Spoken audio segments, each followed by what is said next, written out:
2001년 봄, 인천 구도심의 한 오래된 단독주택가. 김지원은 3살배기 딸 아라와 단둘이 조용한 삶을 살고 있었다. 이혼도 아니고 사별도 아니었다. 아이의 아버지는 태어나기 전부터 이미 사라진 사람이었고 연락 한 통 없이 외면한 남자였다. 그런 지원에게 아라는 세상의 전부였다. 낮에는 식당에서 아르바이트를 하고 밤에는 편의점 야간 근무까지 번갈아가며 해도 집에 돌아와 아이의 얼굴을 보는 순간 하루의 고단함이 잊혔다. 아라는 상상력이 풍부한 아이였다. 말도 빠르고 감정 표현도 또렷했다. 하지만 또래 아이들과 달리 늘 집안에서 혼자 노는 시간이 많았고 그 속에서 아라는 하나라는 이름의 상상 친구를 만들었다. 누구도 존재를 알 수 없는 그 아이를 아라는 마치 진짜 사람처럼 대해주었다. 지원도 처음에는 이상하게 여겼지만 곧 아라의 상상 세계를 존중하게 되었다. 하나는 꽃밭에 살고 있어? 엄마가 없을 때만 나와 그렇게 말하던 딸을 보며 지원은 이상하게도 안심을 느꼈다. 외로움을 이겨내는 아라만의 방식 같았기 때문이다. 그날은 평범한 화요일이었다. 지원은 세탁기를 돌리며 간간히 창밖을 내다보았고 아라는 평소처럼 마당에서 인형들과 함께 놀고 있었다. 몇 분 후 지원은 세탁기를 다시 확인하려고 지하로 내려갔다. 아무리 길어도 3분이 채 되지 않았다. 그런데 다시 창문을 보았을 때 마당은 텅 비어 있었다. 인형은 그대로 있었다. 돗자리도 그대로 펼쳐져 있었다. 하지만 아이는 없었다. 지원은 처음엔 얼떨떨했다. 어딘가 숨은 줄 알았다. 주변을 둘러봤지만 인기척 하나 없었다. 이웃집 담벼락도 고요했고 골목길 어귀도 조용했다. 직감이 빠르게 따라왔다. 무언가 심상치 않다는 불길함. 지원은 곧바로 112에 전화를 걸었다. 다급하게 상황을 설명하며 울먹였다. 딸이 사라졌어요. 집 앞마당에서 놀고 있었는데 진짜 잠깐이었어요. 3살이에요. 혼자 어딜 갈 애가 아니에요. 경찰은 곧 현장에 도착했다. 순찰차가 몇 대, 수사과 형사들까지 금세 집 앞 골목에 줄줄이 도착했다. 주민들을 상대로 탐문 수사가 시작되었고 수색견도 동원되었다. 아라의 냄새는 집 앞 담장을 지나 인도까지 이어졌지만 곧 자취를 감췄다. 이는 아이가 직접 걸어간 것이 아니라 차량에 실려 이동했을 가능성을 시사했다. 지원은 모든 질문에 성실히 답했다. 아이가 평소 어떤 성격인지, 혼자 나가본 적이 있는지, 혹시 원한 관계나 갈등이 있는지. 그녀는 고개를 저으며 말했다. 아이의 아버지는 태어나기 전부터 연락이 없었고 양육에 전혀 관여한 적도 없었으며 주변에도 특별히 수상한 사람은 없었다고. 아라는 무서울 정도로 말을 잘 듣는 아이라 혼자 멀리 나가는 일 따윈 상상할 수 없었다. 수사는 밤늦게까지 이어졌지만 아무 단서도 나오지 않았다. 경찰은 일시적 가출이 아닌 납치로 판단하고 본격적인 수사본부를 꾸렸다. 그날 이후 지원의 삶은 완전히 무너졌다. 자고 일어나면 악몽이 반복됐고 거리의 아이들을 볼 때마다 아라가 겹쳐 보였다. 누구 하나 책임지지 않았고 시간만 흐를 뿐이었다. 10년이 흘렀다. 2011년 봄, 지원은 여전히 서울 종로구 서촌에 있는 작은 분식집에서 일하고 있었다. 인천집은 너무 많은 기억을 남겨둔 채 떠나왔고 서울은 그녀에게 새 출발의 공간이었다. 하지만 마음은 여전히 그해 봄에 머물러 있었다. 매일 출근과 퇴근을 반복하며 익숙한 골목과 익숙한 사람들 사이에서 아무 일도 없었던 듯 살아가는 척을 했다. 그날도 여느 때처럼 퇴근하던 오후였다. 가게에서 나와 길을 건너던 중 맞은편에서 걸어오던 어떤 중년 여성의 통화 내용이 귀에 들어왔다. 사람이 많은 거리였고 누구나 전화 통화를 하고 있었지만 그중 딱 하나의 단어가 지원의 발걸음을 멈추게 했다. 하나, 처음에는 착각인 줄 알았다. 익숙한 이름이었지만 너무나 비현실적이었다. 아라 말고는 아무도 몰랐던 단어. 단순한 우연이라고 생각했지만 그 여자는 이어서 이런 말을 남겼다. 그 애를 찾게 될 거예요. 하지만 날 기억하진 못할 거예요. 그 순간 지원의 머릿속이 하얘졌다. 고개를 돌렸지만 그 여성은 이미 인파 속으로 사라지고 있었다. 통화를 계속하는 척하며 아무런 흔적도 남기지 않고 거리 끝으로 사라졌다. 주변 사람들은 아무렇지 않게 지나쳤고 비현실적인 순간은 오직 지원에게만 의미가 있었다. 10년 동안 아무도 그 이름을 입에 올린 적이 없었다. 실종 전에도 하나는 오직 아라만의 세계에 존재했던 인물이었다. 낯선 여자가 그것을 알고 있었다. 그리고 그 여자는 그저 흘려넘기듯 예언 같은 말을 남겼다. 찾게 될 것이다. 그러나 날 기억하진 못할 것이다. 집에 돌아온 지원은 아무 말도 하지 못한 채 식탁에 앉았다. 아직도 벽에는 아라의 실종 전단이 희미하게 바랜 채 붙어 있었다. 떼지 못했다. 아니, 떼고 싶지 않았다. 여자의 목소리가 귓가에서 계속 맴돌았다. 우연인가, 착각인가, 아니면 누군가가 정말로 무언가를 전하고 간 것인가의 이름 하나로 멈춰버린 발걸음. 말 한마디로 요동치는 10년의 기억. 지원은 다시 처음으로 돌아간 기분이었다. 어떤 현실도, 어떤 상식도 이 상황을 설명해 줄 수 없었다. 그녀는 단지 그 짧은 순간이 우연이 아니기를 바랄 뿐이었다. 2001년 4월, 인천의 그날은 이후로도 수없이 되풀이되어 김지원의 머릿속에 남아 있었다. 시간이 흐를수록 기억은 흐릿해지기보다 오히려 더 또렷해졌다. 사소한 장면 하나, 작은 소리 하나까지도 고통스럽게 선명해졌다. 아라가 사라진 날은 특별하지 않은 평일이었고, 그렇기 때문에 더 잔인하게 느껴졌다. 평범한 하루가 순식간에 되돌릴 수 없는 경계선을 넘어버린 순간이었다. 지원은 그날 아침도 늘 하던 대로 아이를 깨우고 간단한 아침을 챙기고 짧은 시간이나마 아이와 함께 시간을 보냈다. 아라는 그날 유난히 기분이 좋아 보였고 혼잣말을 많이 했다.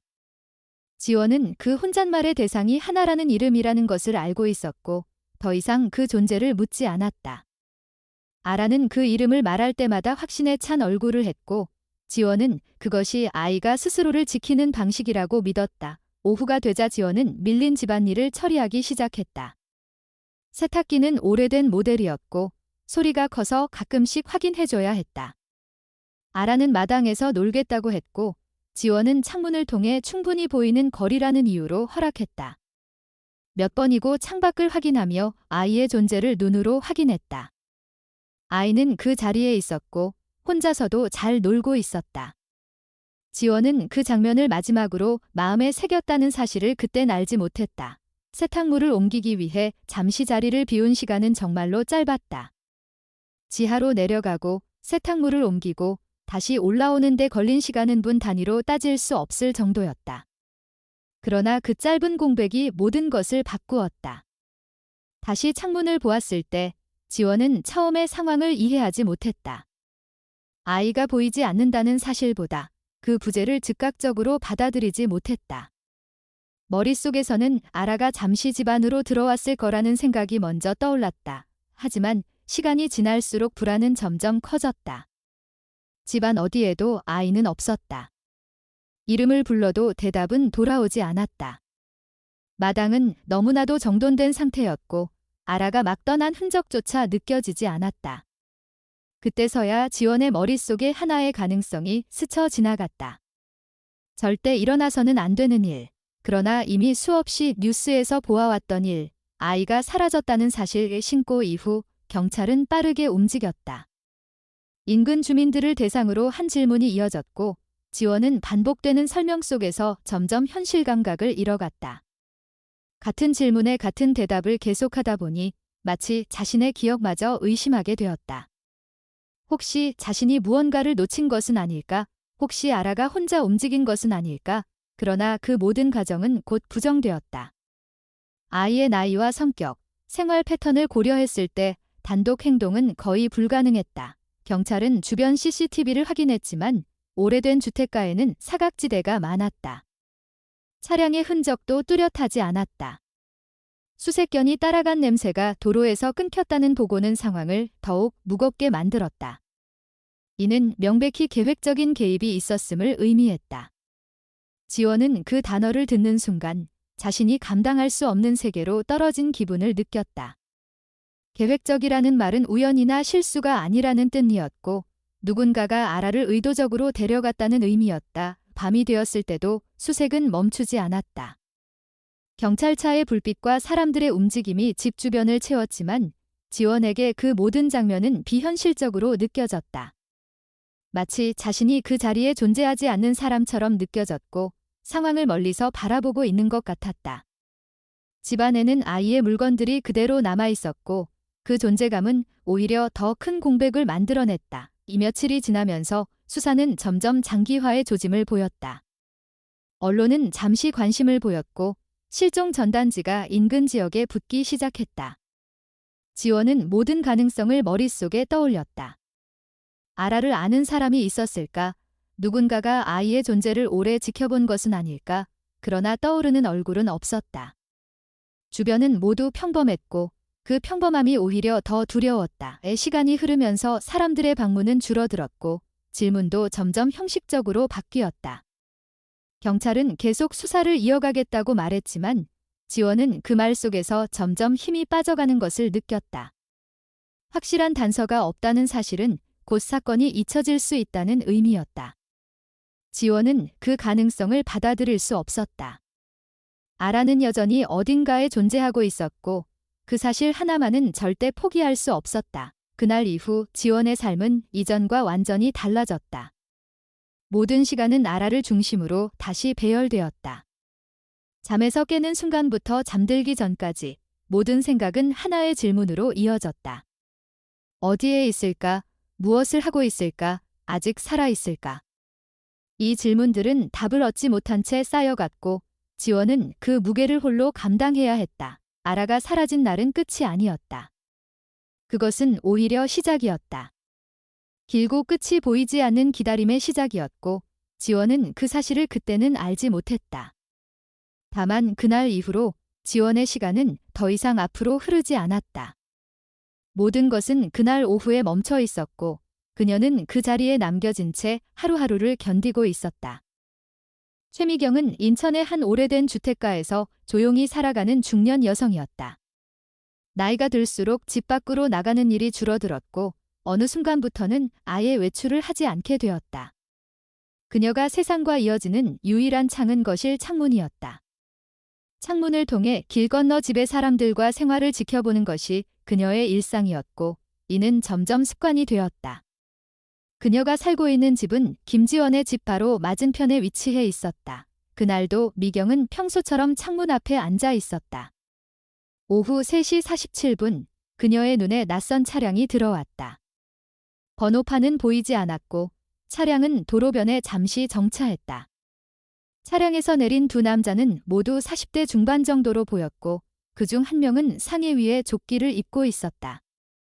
조끼에는 어디선가 본 듯한 로고가 붙어 있었고 그것은 공공기관이나 복지단체에서 사용하는 것과 비슷해 보였다. 한 남자가 곧장 지원의 집 앞마당으로 걸어갔다. 아이가 놀고 있는 모습을 발견한 미경은 잠시 집중했다. 남자는 아라에게 말을 걸었고 아이는 잠시 그를 바라보더니 고개를 끄덕이는 듯 했다. 이어서 아이는 자리에서 일어나 남자를 따라가기 시작했다. 미경은 그 순간 뭔가 잘못되었다는 느낌을 받았다. 그 남자는 동네에서 본 적 없는 얼굴이었다. 아이와도 전혀 관련이 없는 사람처럼 보였다. 하지만 이상하다고 생각하는 동시에 미경은 자신의 몸이 굳어버린 것을 느꼈다. 밖으로 나가야 한다는 생각은 있었지만 이미 수년간 외출을 하지 못하고 살아온 그녀에게 그것은 불가능한 일이었다. 그녀는 밖으로 나가는 상상만으로도 심장이 빨라지고 손끝이 떨리는 증상을 겪곤 했다. 몸이 먼저 반응했고 공포는 이성을 지워버렸다. 차량의 문이 열렸고 남자는 아이를 안고 조심스럽게 차량 안으로 넣었다. 그 순간 미경은 창문 쪽으로 시선을 돌리던 남자와 눈이 마주쳤다. 그 남자는 잠시 창문을 바라보더니 표정 하나 바꾸지 않고 손가락을 입에 가져갔다. 조용히 하라는 무언의 신호였다. 이어서 그는 미경의 집 번호가 적힌 우편함을 가리켰다. 그 의미는 분명했다. 당신이 누군지 알고 있다. 말하지 마라. 차량은 곧 출발했다. 도로를 따라 천천히 이동하더니 골목 끝으로 사라졌다. 그 모든 상황은 이분이 채 걸리지 않았다. 미경은 그 자리에 앉은 채 움직이지 못했다. 심장은 터질 듯 뛰고 있었고 손은 계속 떨렸다. 그녀는 자신이 방금 무엇을 목격했는지 분명히 알고 있었다. 그리고 그것을 막지 못했다는 사실도 함께였다. 지나고 나서야 미경은 자신이 경찰에 신고해야 한다는 생각을 했다. 하지만 이미 차량은 사라졌고 남자는 그녀를 기억하고 있었다. 그녀가 누구인지 알고 있다는 신호를 보낸 이상 신고는 위험을 감수하는 일이 되었다. 그녀는 자신이 혼자라는 생각에 사로잡혔고 결국 침묵을 선택했다. 자신의 두려움이 누군가의 삶을 영영 바꿔놓았다는 것을 알면서도 이 시간이 지나고 경찰이 동네 집집마다 방문하기 시작했다. 그녀의 집에도 형사가 찾아왔다. 문을 열지 않으면 더 의심받을 수 있다는 생각에 그녀는 문을 걸어 잠근 채 체인만 건 상태로 문을 열었다. 형사는 자신이 실종사건 담당 형사라고 소개했고 당일 오후 3시 45분경 무언가 이상한 점을 보았는지 물었다. 미경은 침을 삼키고 말했다. 그 시간에 뒷방에 있었다고. 창문 쪽은 보지 않았다고. 아무것도 못 봤다고 형사는 몇 가지 질문을 더했고 그녀는 모두 간단하게 부정했다. 형사는 그녀의 태도에 의심을 가지지 않은 듯 고개를 끄덕이고 다음 집으로 이동했다. 문을 닫고 나서 미경은 거실로 돌아가 창문을 다시 바라보았다.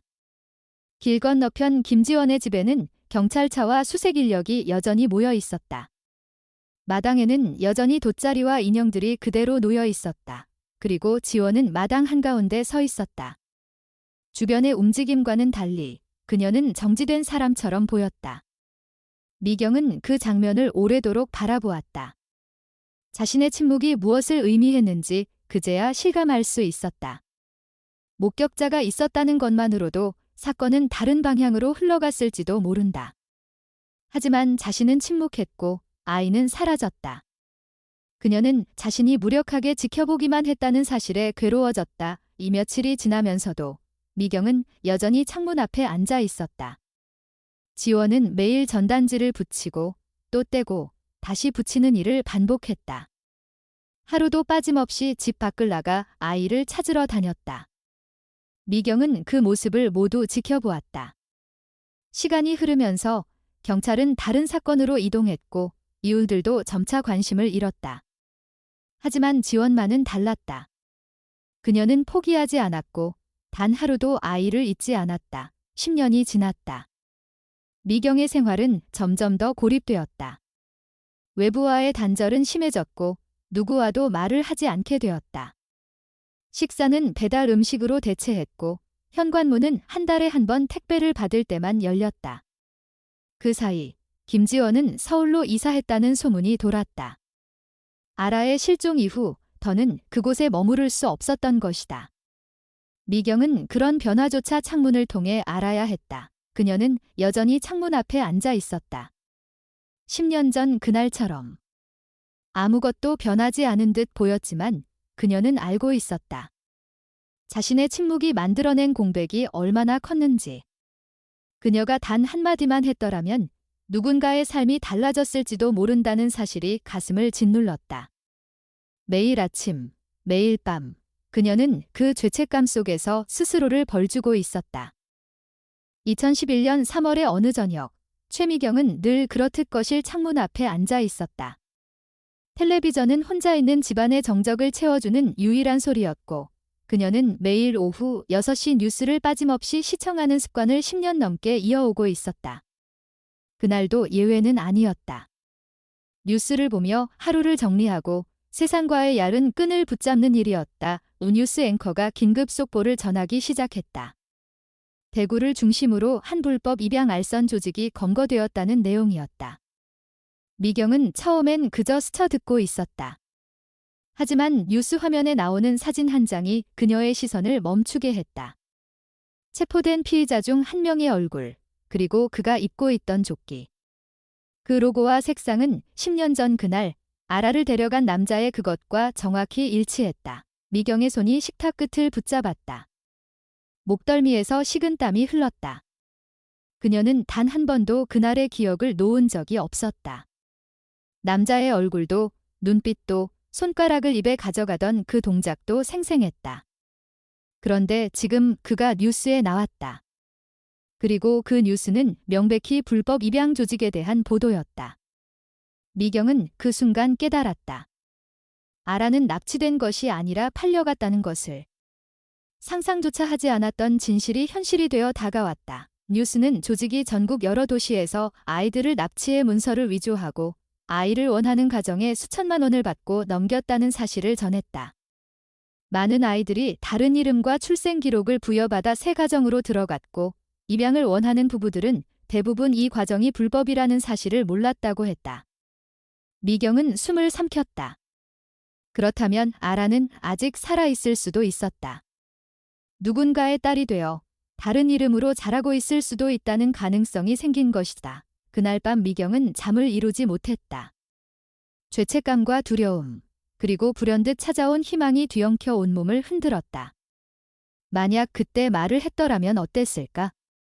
그녀가 본 것을 경찰에 털어놓았더라면 아라는 그 조직의 손에 넘어가지 않았을지도 몰랐다. 하지만 동시에 또다시 두려움이 밀려왔다. 그 남자들 중 일부가 여전히 풀려나 있다면? 그녀가 진실을 말하면 보복을 당하지 않을까? 이미 자신이 살고 있는 주소를 알았던 사람들이었다. 과연 지금은 안전할까? 그로부터 3주 동안 미경은 하루하루를 갈등 속에 보냈다. 전화를 들었다가 다시 내려놓고 편지를 썼다가 찍기를 반복했다. 지원의 얼굴이 자꾸 떠올랐다. 길 건너편에서 매일 전단지를 붙이던 모습, 경찰서를 오가던 모습, 한 손에 사진을 들고 사람들에게 말을 걸던 모습. 그 모습들은 잊을 수가 없었다. 그녀는 그동안 말없이 그 모든 과정을 지켜보기만 했다. 어느 날 미경은 갑자기 명확한 생각을 하게 되었다. 자신이 직접 나설 수는 없어도 누군가에게 진실을 전할 수는 있다는 것, 경찰에 직접 가지 않아도 지원에게 단서를 남길 수 있다는 것, 그녀는 계획을 세우기 시작했다. 직접 얼굴을 드러내지 않고도 메시지를 전달할 수 있는 방법을 고민했다. 그리고 결국 하나의 문장이 떠올랐다. 하나. 아라가 상상 속 친구에게 붙였던 이름. 세상에선 아무 의미도 없는 그 단어 하나가 지원에게는 분명한 신호가 될 것이라 믿었다. 미경은 지원이 매일 걸어가는 경로를 기억하고 있었다. 퇴근 시간도 예전과 다르지 않았다. 서울로 이사했다는 이야기를 들은 뒤에도 그녀는 종종 그 길을 상상했다. 이제 자신이 그 길을 찾아가야 할 때였다. 오랜만에 외출을 결심한 그녀는 몇 날 며칠을 준비했다. 몇 걸음만 나가도 숨이 가빠지고 심장이 쿵쾅거렸지만 이번에는 달랐다. 이 일만큼은 끝내야 한다고 생각했다. 2011년 4월 10일 미경은 핸드폰을 귀에 댄 채 종로구의 한 골목길을 걸었다. 고개를 숙이고 지원이 걸어올 방향을 확인하며 천천히 걸음을 맞췄다. 정확한 타이밍에 마주쳐야 했다. 누구에게도 수상해 보이지 않게 마치 통화를 하는 것처럼 보여야 했다. 계획대로 그녀는 지원과 스쳐 지나가는 순간 자연스럽게 입을 열었다. 하나, 그리고 이어서 말했다. 그 애를 찾게 될 거예요. 하지만 날 기억하진 못할 거예요. 그 말이 끝나자마자 미경은 골목을 돌아 빠르게 자리를 떴다. 숨이 차고 다리가 떨렸지만 뒤돌아보지 않았다. 누군가에게 발견될까 두려웠고 무엇보다 이미 충분히 용기를 냈다고 느꼈다. 수년 만에 처음으로 집 밖을 나온 그녀는 누군가에게 진실을 건넨 최초의 순간을 온몸으로 감당하고 있었다. 하지만 거기서 끝이 아니었다.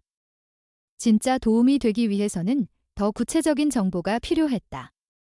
미경은 며칠을 걸쳐 편지를 썼다. 그날 본 차량의 색상과 모양, 조끼에 있던 로고의 형태, 남자의 외모와 차량이 사라졌던 방향까지. 그러나 그녀는 편지에 자신의 이름도 주소도 남기지 않았다. 단지 사과의 문장을 적었다. 그동안 말하지 못했던 것에 대한, 그리고 지원과 아라에게 상처를 남긴 것에 대한 사죄였다.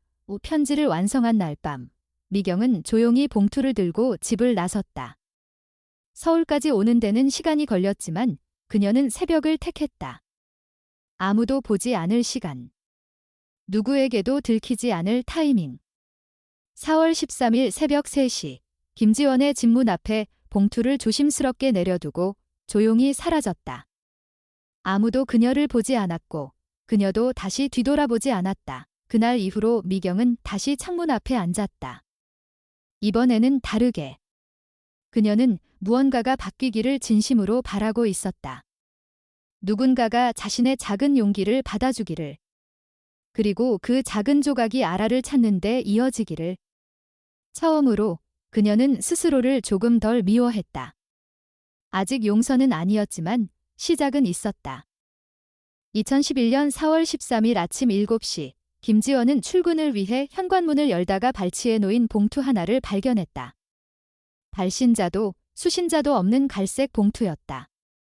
누군가의 실수일 거라 생각하며 들었지만 곧 봉투 안에 들어있는 손글씨 편지를 꺼내 읽자 손끝이 서늘해졌다.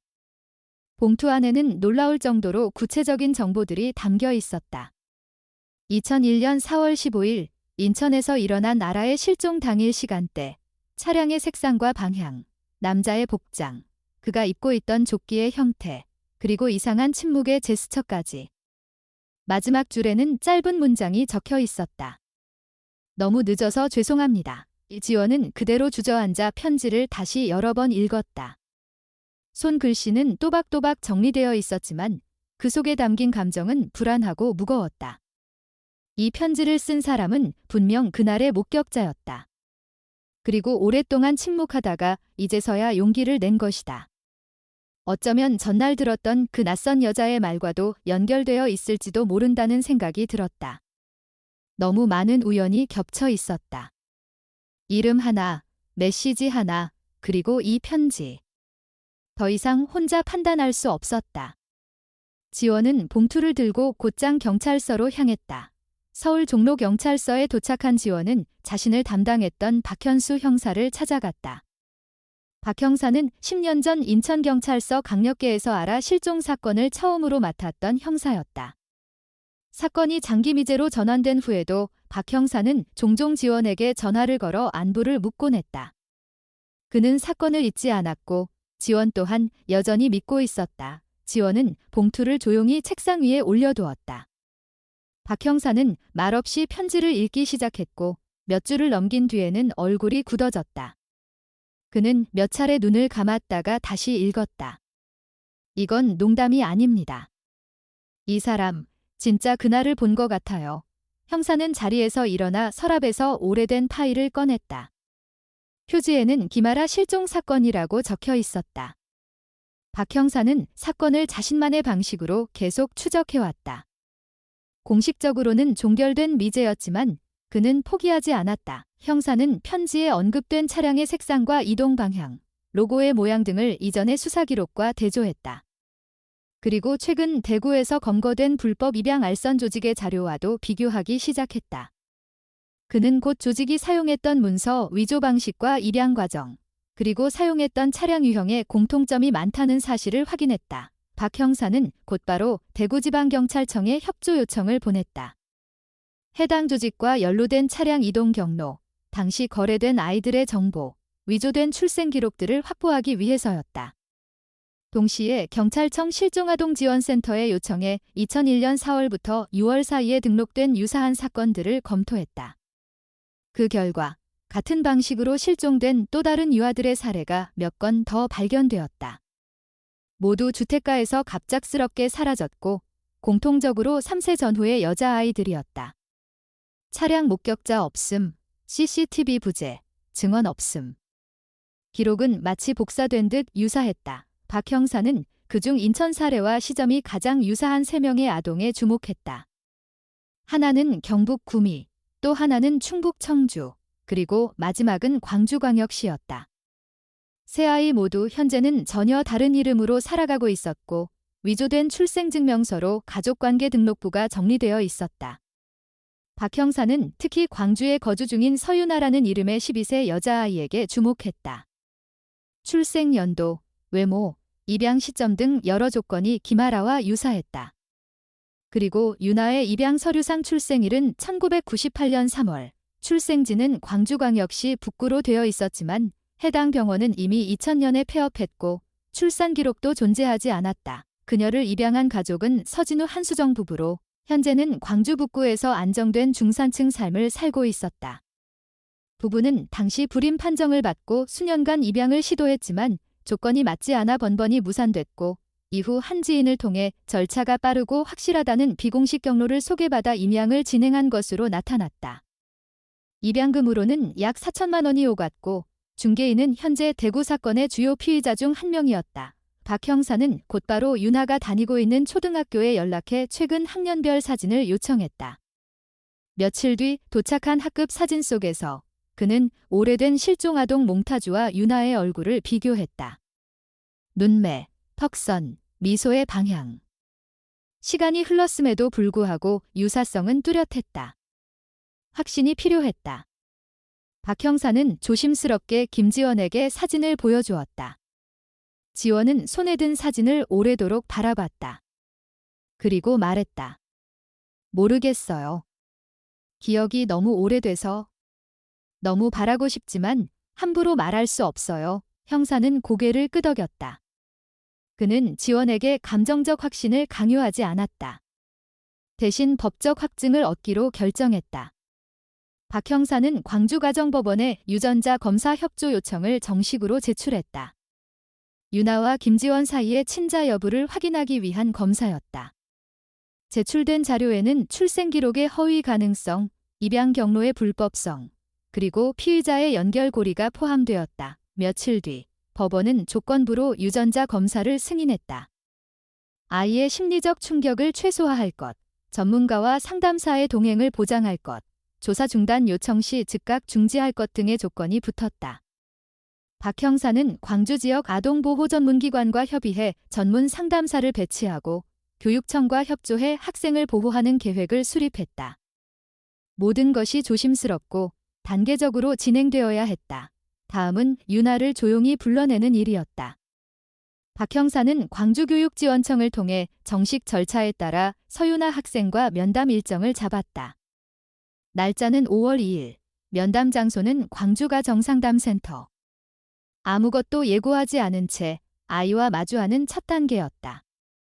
아이가 느낄 불안을 최소화하고 진실에 천천히 접근하기 위해 2011년 5월 2일 오후 서윤아는 학교에서 예고 없이 불려나왔다.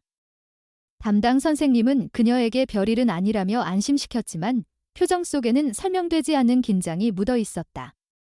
윤아는 이유도 모른 채 지역 상담센터로 이동했고 그곳에서 기다리고 있던 사람들과 마주했다. 박현수 형사와 2명의 아동보호 전문 상담가가 자리하고 있었고 윤아는 한 명의 상담가 옆에 앉게 되었다. 처음 몇 분간은 윤아의 일상적인 이야기들이 오갔다. 학교 생활, 친구 관계, 취미 등 누구나 할 수 있는 질문들이 이어졌다. 상담가는 부드러운 어조로 윤아에게 과거 기억에 대해 조심스럽게 물었다. 아주 어릴 적 또렷하지 않은 시절의 기억이 혹시 있는지. 윤아는 잠시 생각하다가 고개를 끄덕였다. 선명하지는 않지만 가끔 이상한 꿈을 꾼다고 했다. 익숙하지 않은 집, 자신이 부르지 않던 이름, 그리고 하나라는 이름이 자주 떠오른다고 말했다. 박 형사의 손끝이 멈췄다. 하나는 아라가 3살 무렵 상상 속 친구에게 붙였던 이름이었다. 그 이름은 김지원 외에는 아무도 몰랐다. 형사는 침착하게 다시 물었다. 그 이름이 어디서 왔는지, 누가 말해줬는지. 윤아는 고개를 저었다. 아무도 말해준 적 없고 그저 오래전부터 머릿속에 있었다고 했다.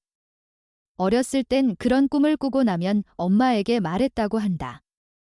하지만 엄마는 그것은 상상일 뿐이라며 웃어넘겼고 그 뒤로는 말하지 않게 되었다고 박 형사는 아이가 느낄 혼란을 최소화하기 위해 상담가에게 다시 설명을 맡겼다. 상담가는 조심스럽게 말을 이어갔다. 가끔 아이들은 태어날 때의 환경이 바뀌는 경우가 있고 그것이 때로는 기억 속에 희미하게 남아있는 경우도 있다고 했다. 윤아는 그것이 자신에게 해당된다는 말인지 묻지 않았다. 대신 눈빛이 흔들렸고 입술이 떨렸다. 형사는 그제야 본론으로 들어갔다. 자신이 누구인지, 왜 이 자리에 있는지, 그리고 이 만남의 목적이 무엇인지 천천히 설명했다. 유나가 놀라지 않도록 단계적으로 정보가 전달되었다. 지금 그녀가 살고 있는 가족과의 관계, 입양 경로의 문제점, 과거 불법 입양 조직의 수사 내용. 그리고 그 모든 흐름이 한 명의 실종 아동으로 연결될 가능성, 그 이름은 김아라. 2001년 4월 15일 인천 자택 앞에서 실종된 3살 여자아이. 유나는 그 이름을 듣는 순간 아무 말도 하지 않았다. 형사는 마지막으로 조용히 말했다. 당신이 김아라일 가능성이 있다. 그 가능성을 확인하기 위해 유전자 검사를 진행할 필요가 있다고. 강요가 아니며 동의하에만 가능하다고. 유나는 한참을 가만히 앉아 있었다. 상담가는 유나의 손을 잡지도 다그치지도 않았다. 그녀는 생각에 잠긴 채 조용히 입을 열었다. 왜 이런 일이 일어났는지 모르겠다고 했다. 왜 자신이 그런 일에 연루된 건지, 그리고 지금까지 자신이 믿고 살아온 삶은 무엇이었는지. 그리고 마지막으로 물었다. 자신의 친엄마는 어디에 있는지. 형사는 조심스럽게 말했다. 서울에 살고 있으며 10년 넘게 아이를 찾고 있다고. 사진을 보여주진 않았지만 그 사람이 단 한순간도 포기하지 않았다는 점을 강조했다. 유나는 알겠다고 했다. 유전자 검사에 응하겠다고. 하지만 결과가 무엇이든 지금 당장은 아무것도 결정하지 않게 해달라고 요청했다. 검사는 간단한 구강 상피세포 채취 방식으로 진행되었다. 유나는 담담하게 과정을 따랐고 검사 후 상담가는 다시 한번 아이에게 충분한 설명을 제공했다. 결과는 3에서 5일 정도 걸릴 예정이었다. 형사는 유나에게 감사의 뜻을 전했고 오늘 있었던 대화는 유나가 원할 경우 다시 진행하지 않아도 된다고 덧붙였다. 같은 시각 서울 종로경찰서에서는 김지원이 조용히 결과를 기다리고 있었다. 박 형사로부터 유나와의 면담이 끝났다는 전화를 받은 그녀는 하루 종일 마음이 진정되지 않았다. 보고 싶다는 마음과 두려움이 동시에 밀려들었다. 만약 정말 유나라면 과연 자신을 기억할까? 그리고 기억하지 못한다면 그 아이에게 자신이 어떤 존재가 되어야 할까? 5월 5일 오후 유전자 검사 결과가 도착했다. 친자 일치율 99.9%. 서유나는 김아라였다. 박 형사는 그 결과지를 들고 한참을 움직이지 못했다. 이 모든 일이 실제로 일어났다는 것이 실감나지 않았다. 그는 곧장 김지원에게 전화를 걸어 경찰서로 오라고 말했다. 지원은 전화를 끊은 후 한동안 말을 잇지 못했다. 기다려왔던 순간이 갑작스럽게 찾아온 것이었다. 지원은 조용히 경찰서에 도착했다. 박 형사는 그녀를 데리고 사무실로 들어가 조심스럽게 결과지를 건넸다. 지원은 종이를 받자마자 한참을 내려다보았다. 숫자와 그래프가 어지럽게 펼쳐져 있었지만 그녀는 오직 한 줄의 문장만을 읽고 있었다. 친자 일치율 99.9%. 눈물이 흐르기 시작했고 그녀는 어떤 말도 할 수 없었다. 박 형사는 조용히 자리를 비켜주었다. 그녀에게는 이제 다시 시작할 시간이 필요했다. 한참이 지나 박 형사는 지원에게 말했다. 지금 당장 만남을 추진하지는 않을 것이라고. 아이에게도 시간이 필요하고 기억이 없다는 점을 고려해야 하며 무엇보다 감정적으로 준비가 되어야 한다고. 지원은 고개를 끄덕였다. 그녀는 이미 알고 있었다. 자신이 기다린 시간이 10년이었다면 아이는 기억을 잃은 채 10년을 살아온 것이다. 그 간극은 쉽게 메워지지 않을 것이다. 박 형사는 지원에게 물었다. 만남을 위한 준비가 되면 알려달라고. 상담팀이 함께할 것이며 필요한 지원도 아끼지 않겠다고. 지원은 마지막으로 말했다. 기다릴 수 있어요. 그 아이가 원할 때까지. 그렇게 해서 오랜 기다림 끝에 첫 만남을 위한 시간이 다가오고 있었다. 모든 것은 조심스럽고 천천히, 그러나 분명히 앞으로 나아가고 있었다. 2011년 5월 7일 서울가정복지지원센터의 한 회의실. 김지원은 예정된 시간보다 한참 일찍 도착해 조용히 앉아 있었다. 박현수 형사의 안내로 준비된 공간이었고 상담사와 심리전문가가 함께 대기 중이었다. 유나와의 첫 만남은 단순한 상봉이 아니라 10년간 멈춰있던 시간의 복원을 위한 출발점이었다. 누군가는 이를 기적이라 표현했지만 지원에게는 오직 현실 그 자체였다. 딸을 다시 마주한다는 감정보다 지금 이 순간 아이가 어떤 감정을 안고 있을지에 대한 걱정이 컸다. 유나는 약속된 시간에 도착했다. 상담사와 함께 입장한 그녀는 평소보다 말수가 적었고 눈빛엔 복잡한 감정이 엿보였다. 회의실에 들어선 뒤 잠시 멈춰선 채 지원을 바라보았다. 지원은 자리에 앉은 채 아이를 바라보았고 어떤 말도 하지 않았다. 이름을 부를 수도 눈물을 보일 수도 없었다. 아이의 반응이 먼저였다. 유나는 몇 초간 정지한 듯 서 있다가 천천히 자리에 앉았다. 상담사가 유나에게 현재 상황을 간단히 설명했다. 눈앞에 있는 이 여성이 DNA 검사 결과상 생물학적 어머니이며 오늘의 만남은 아무런 강제도 없고 단지 서로를 알아가는 시작점이 될 수 있다고. 유나는 고개를 끄덕였지만 쉽게 말을 꺼내지는 않았다. 대신 조심스럽게 질문을 던졌다. 자신을 진짜 아라라고 부르는 이유가 무엇인지, 어떻게 그토록 오랜 시간을 찾을 수 있었는지. 상담사는 질문을 지원에게 넘겼고 그녀는 처음으로 입을 열었다. 지원은 아이의 질문에 대답하지 않고 대신 하나의 사실만을 전했다. 그날 이후 단 하루도 찾지 않은 날이 없었다고. 아이가 없어졌다는 사실을 받아들이지 못한 채 매일 거리에서 전단지를 붙였고 매달 경찰서를 찾았으며 수없이 좌절했지만 포기하지 않았다고. 그리고 최근에야 누군가의 용기로 인해 단서를 얻었고 그 단서가 지금 이 자리를 만들었다고. 유나는 말없이 듣고 있었다. 잠시의 침묵이 흐른 뒤 유나는 말했다. 아무것도 기억나지 않는다고. 어릴 적 기억은 거의 없고 자신에게 주어진 삶이 너무도 자연스러웠기 때문에 지금 이 상황이 낯설고 무섭다고. 자신은 서유나로 자랐고 서씨 성을 가진 부모 밑에서 아무 의심 없이 살아왔으며 모든 일상이 평범했다고.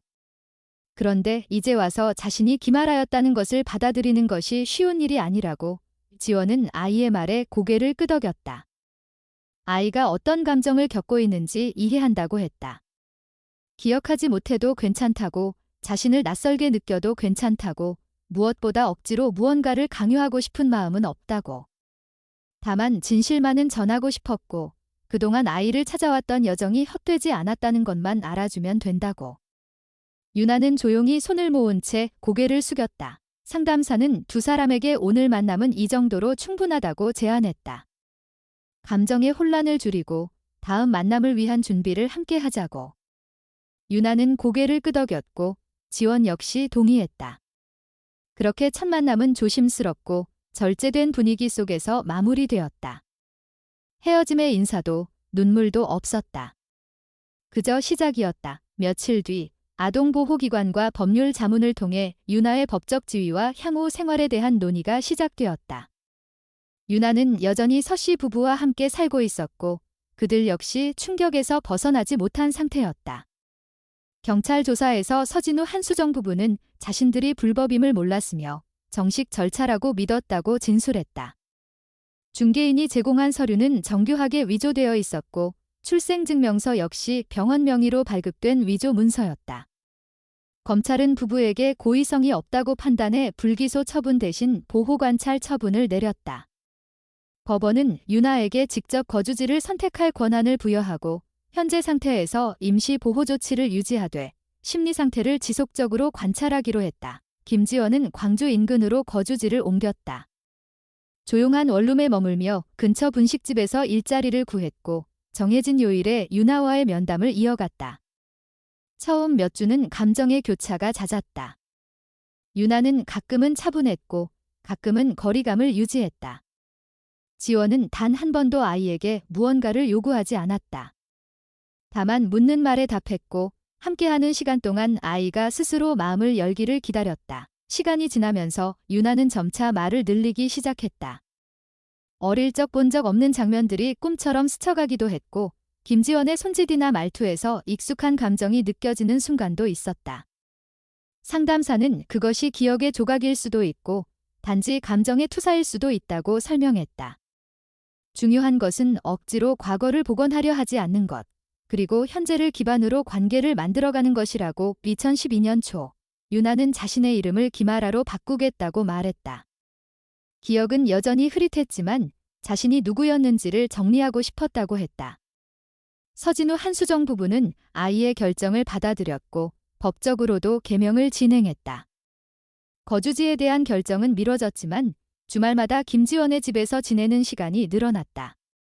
학교는 그대로 다녔고 생활 패턴도 유지되었지만 유나는 점점 자신만의 정체성을 새로 구성해가기 시작했다. 그해 여름, 유나는 학교 독서 감상문 대회에서 지름을 바꾼 날이라는 제목으로 글을 제출했다. 글 속에는 아라는 없었고 유나도 없었다. 대신 어떤 아이가 두 개의 이름 사이에서 느꼈던 혼란과 두려움, 그리고 용기에 대한 이야기가 조용히 담겨 있었다. 담임교사는 그 글을 읽고 눈시울을 붉혔고 심사위원들은 아무런 설명 없이 그 글의 대상을 수여했다. 지원은 그 사실을 나중에 전해 들었다. 유나는 상장과 함께 편지를 짧게 남겼다. 엄마, 아직 어색해요. 그래도 이제는 조금씩 괜찮아지고 있어요. 시간 좀 더 걸릴 거예요? 그래도 기다려줄 거죠. 지원은 그 편지를 조용히 접어 지갑 속에 넣었다. 대답은 하지 않았다. 대신 매주 약속된 시간에 약속된 장소에서 아이를 기다리며 여전히 처음 그날처럼 조심스럽게 마음을 다듬고 있었다. 그 기다림은 더 이상 고통이 아니라 희망이었다. 언젠가는 완전히 되찾을 수 있을 거라는 믿음. 2013년 가을, 김아라는 서울에서 열린 전국 실종아동 가족연합 포럼 무대에 섰다. 중학생이 된 그는 이제 더 이상 듀나라는 이름으로 불리지 않았다. 자신의 정체성을 받아들이고 선택하고 회복해낸 시간을 지나 아라는 그날 마이크 앞에서 천천히 종이를 펼쳤다. 좌석에는 김지원이 조용히 앉아 있었다. 포럼에 참석한 사람들 중 누구보다 오랫동안 이 자리를 기다려온 사람이었다. 아라는 준비해온 글을 천천히 읽기 시작했다. 내용은 단순했다. 3살 때 누군가에게 데려가졌고 다른 이름으로 다른 인생을 살았으며 친어머니가 자신을 10년 동안 포기하지 않았다는 이야기. 처음에는 그저 하나의 사연으로 들렸던 이야기가 중간쯤에 다다르자 많은 이들의 표정이 달라지기 시작했다. 아라는 또박또박 말했다. 제가 돌아올 수 있었던 건 어떤 한 사람이 오랜 침묵 끝에 용기를 냈기 때문입니다. 그 문장의 방안이 정적에 휩싸였다. 아라는 이어서 말했다. 진실을 말하는 일은 두렵습니다. 시간이 오래 지나면 그 무게는 더 커지고 죄책감은 더 깊어지기도 합니다. 하지만 말하지 않으면 누군가는 영원히 돌아오지 못할 수도 있습니다. 저는 돌아올 수 있었어요. 그리고 저 말고도 누군가가 아직 돌아오지 못한 채 어딘가에서 기다리고 있을지 모릅니다. 그날의 발표는 포럼 관계자뿐 아니라 참석자들에게도 깊은 울림을 남겼다. 아라는 그 연설 이후 몇몇 언론 인터뷰를 요청받았지만 대부분 정중히 거절했다. 그는 주목받는 걸 원하지 않았다. 대신 자신과 비슷한 처지에 있는 아이들이 어떤 감정을 느낄지, 무엇이 필요한지를 생각하고 있었다. 그는 상담사와 함께 기억 찾기 노트라는 활동지를 개발해 또래 실종아동 회복 지원 프로그램에 제공했고 일부 지역센터에서는 실제 상담 도구로 사용하기 시작했다. 한편 최미경은 인천의 작은 집에서 여전히 조용히 살아가고 있었다. 뉴스에서 아라의 연설 장면을 우연히 보게 된 날, 그녀는 눈을 떼지 못한 채 화면을 바라봤다. 시간이 얼마나 지났는지도 몰랐다. 그날의 아이가 자라 무대에 서 있었다. 전보다 더 또렷한 얼굴, 안정된 목소리, 그리고 자신을 지켜준 어른의 존재를 잊지 않고 기억하는 그 마음. 미경은 손끝으로 화면을 더듬으며 작게 중얼거렸다. 다행이다. 그날 밤, 미경은 오랜만에 창밖을 오래도록 바라보았다. 그녀는 여전히 매일 정해진 시간에 창가에 앉았지만 이제는 다른 마음이었다. 자신이 오랜 시간 죄책감 속에서 살아왔다는 사실은 변하지 않았지만 더 이상 그 무게에만 짓눌리며 살지는 않았다. 자신이 말한 단 한마디, 남긴 한 통의 편지가 한 아이를 돌아오게 만들었다는 것을 알고 있었다. 그녀는 여전히 세상과 거리를 두고 살고 있었지만 마음속엔 작은 변화가 자리 잡고 있었다. 언젠가는 다시 누군가와 말할 수 있을지도 모른다는 생각, 김지원은 여전히 광주에 살고 있었다.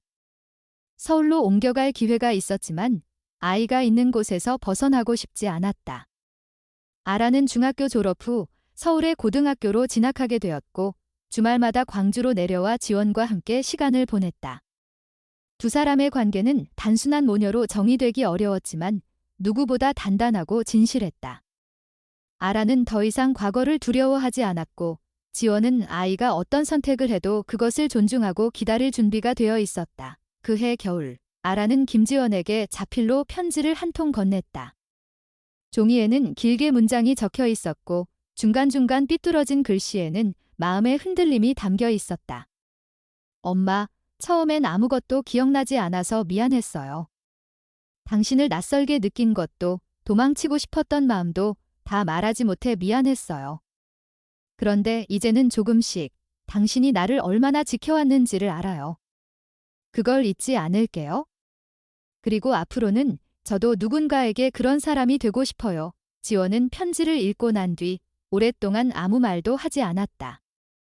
대신 그 편지를 작은 상자에 고이 넣어 서랍 깊숙이 보관했다. 상자 안에는 아라의 어린 시절 사진들과 실종 전단지, 첫 검사 결과지, 그리고 자신이 오랜 세월 품고 있던 아이의 머리핀 하나가 들어 있었다. 그 상자는 이제 더 이상 상실의 상징이 아니었다. 되찾은 시간, 다시 시작된 삶, 그리고 이어진 관계의 증거였다. 김아라는 대학교에 진학한 뒤 사회복지학을 전공했다. 그가 세상을 이해한 방식은 고통에서 비롯된 것이었지만 그 고통을 통해 다른 사람을 돕고 싶다는 생각이 점점 또렷해졌다. 실종아동지원센터에서 인턴으로 근무하며 상담을 준비하는 학생으로서의 길을 걸었다. 어떤 날에는 자신이 겪은 이야기를 나누었고 어떤 날에는 아무 말도 하지 않은 채 아이들의 손을 잡아주었다. 말보다는 눈빛으로 존재 자체로 누군가의 두려움을 덜어주는 사람이 되고자 했다. 그는 언젠가 한 아이가 조용히 물었다. 누나는 왜 이 일을 해요? 아라는 잠시 생각하다가 이렇게 말했다. 누군가 나를 찾았으니까. 그래서 나도 누군가를 찾고 싶어요. 사람은 누구나 잃어버린 무언가를 마음속에 품고 살아간다. 어떤 사람은 그것을 잊으려 하고 어떤 사람은 평생 붙들고 놓지 않는다. 그러나 진심은 시간과 공간을 넘어 이어질 수 있다. 한 아이가 돌아올 수 있었던 것은 단지 하나의 기적이 아니었다. 포기하지 않은 어머니, 침묵을 깨고 용기를 낸 이웃, 그리고 그 모든 과정을 지켜보고 기록한 사람들. 그들이 만든 진실의 조각이 모여 하나의 생명을 되돌려 놓은 것이다. 누군가가 아직도 기다리고 있다면, 누군가가 아직도 두려움 속에서 진실을 감추고 있다면 기억하길 바란다. 진실은 때로 늦게 오지만 결코 사라지지 않는다. 한마디의 용기, 하나의 기억, 하나의 전단지. 그것이 한 생을 바꿀 수도 있다는 것을. 그리고 언젠가는 모든 아이가 자신의 이름으로 다시 불릴 수 있는 세상이 오기를. 그 이름을 끝까지 잊지 않는 사람들이 있기를. 오늘 이야기 끝까지 함께 해주셔서 진심으로 감사드립니다. 이 이야기는 단순한 실종 사건이 아니라 오랜 기다림과 포기의 경계 속에서도 끝내 진실을 마주하려는 사람들의 용기와 인내를 보여주는 기록이었습니다. 한 아이가 돌아올 수 있었던 이유는 단지 기적이 아니라 포기하지 않은 어머니와 침묵을 깬 이웃, 그리고 그것을 믿고 끝까지 움직인 사람들이 있었기 때문입니다. 이 이야기를 통해 우리가 함께 되새겨야 할 것은 별표 어떤 진실도 시간이 지나면 묻히는 것이 아니라 결국 드러나고 이어질 수 있다는 믿음 별표입니다. 때로는 아주 작은 용기, 한마디 말, 하나의 기억이 누군가의 인생을 바꿀 수 있다는 사실을 기억해 주셨으면 합니다. 그리고 누군가가 여전히 기다리고 있다면 오늘 이 이야기가 그들에게도 작은 희망이 되길 바랍니다. 저희 이야기에 귀 기울여 주신 모든 분들께 다시 한번 깊이 감사드리며 이 채널이 더 많은 이야기와 사람들의 진심을 나눌 수 있도록 별표 좋아요 한번 눌러주시고 별표 느낀 점이나 생각을 댓글로 남겨주시고 별표 별표 구독 버튼을 눌러 함께 해주신다면 큰 힘이 됩니다. 별표 여러분의 관심과 응원 하나하나가 다음 이야기를 이어가는 가장 큰 원동력입니다. 감사합니다.